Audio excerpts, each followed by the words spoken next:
దేవుని పరిశుద్ధ నామమునకు మహిమ కలుగునుగాక. ప్రియులారా, మీ అందరికీ ప్రభునామున వందనములు. దేవుని వాక్యము ధ్యానందాము. మత్తయి సువార్త 7వ అధ్యాయము 7వ వచనం. అడుగుడి మీకు ఇయ్యబడును, వెదుకుడి మీకు దొరుకును, తట్టుడి మీకు తీయబడును. అడుగు ప్రతివాడును పొందును, వెదుకు వారికి దొరుకును, తట్టువారికి తీయబడును. ప్రియమైన దేవుని బిడ్డలారా, ఉదయకాల సమయంలో పరిశుద్ధాత్మ దేవుడు మనతో మాట్లాడుచూ ఉన్నారు. ఆయన శరీరధారి ఉన్న దినాలలో అనేక మంది ప్రజలు వచ్చినప్పుడు ఆయన ప్రసంగము చేస్తూ ఉన్నారు. అనేక మంది జనాంగం వింటూ ఉన్నారు. ఆయన మాట్లాడుతూ ఉండగా అనేక మంది ప్రజలు అత్యాసక్తితో వింటూ ఉన్నారు. ఆయన అన్నారు, అడుగుడు మీకు ఇయ్యబడును. ప్రియులారు, ఏ విధముగా అడగాలి? అడిగే విధానము ఏ విధముగా ఉండాలి? ఒక గొప్ప వ్యక్తి దగ్గరికి మనం వెళ్ళినప్పుడు చాలా జాగ్రత్తగా మనము అడుగుతాము మనకు కావలసింది. మరి సమస్త సృష్టికి నిర్మాణకుడు, సమస్తమును కలగజేసిన దేవదేవుడు ఆయన సన్నిధిలో జాగ్రత్తగా అడగాలి. ఆయన ఇస్తున్నాడని నమ్మాలి.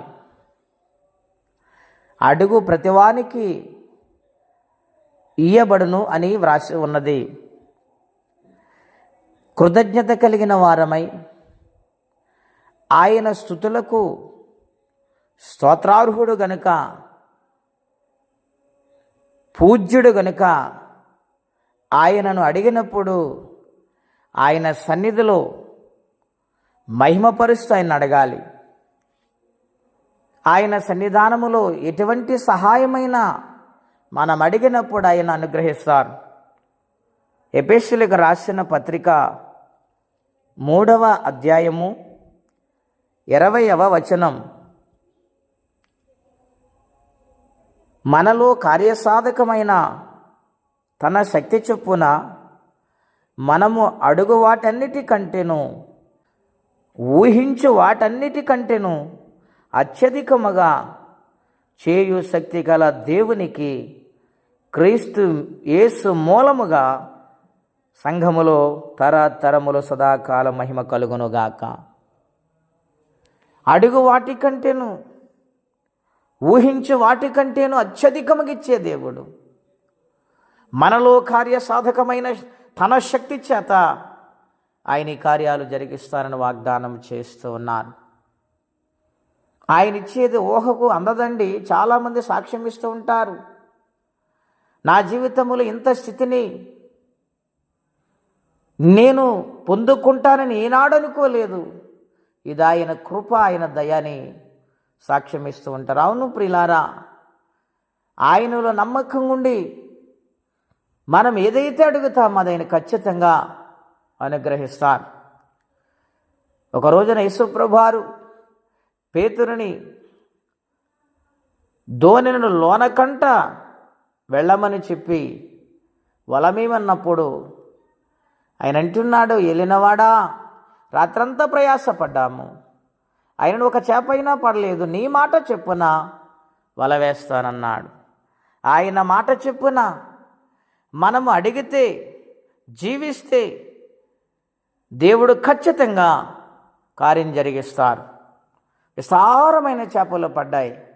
ఊహించని వాటికంటే ఘనకార్యము దేవుడు చేశారు.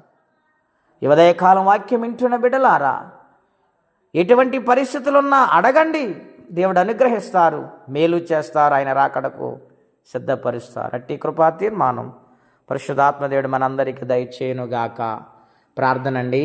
అత్యంత కృప కలిగిన దేవా, బహోన్నతమైన మీ నామం కొరకే వందనాలు. అడుగుడి మీకు ఇయ్యబడినని వాగ్దానం చేశావు అయ్యా. ప్రతి సమస్యలను విడిపించండి, అప్పులను విడిపించండి, మీ సహాయము చేత నింపండి నాయన. రక్షణ కార్యాలు జరిగించండి. ఎగ్జామ్స్ రాసిన బిడ్డలు మంచి ర్యాంకులో పాస్ అవ్వడానికి కృపనివ్వండి.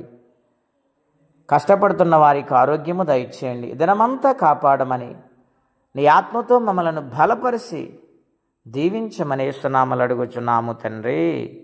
ఆమెన్. దేవుడు దీవించును గాక. ఆమెన్.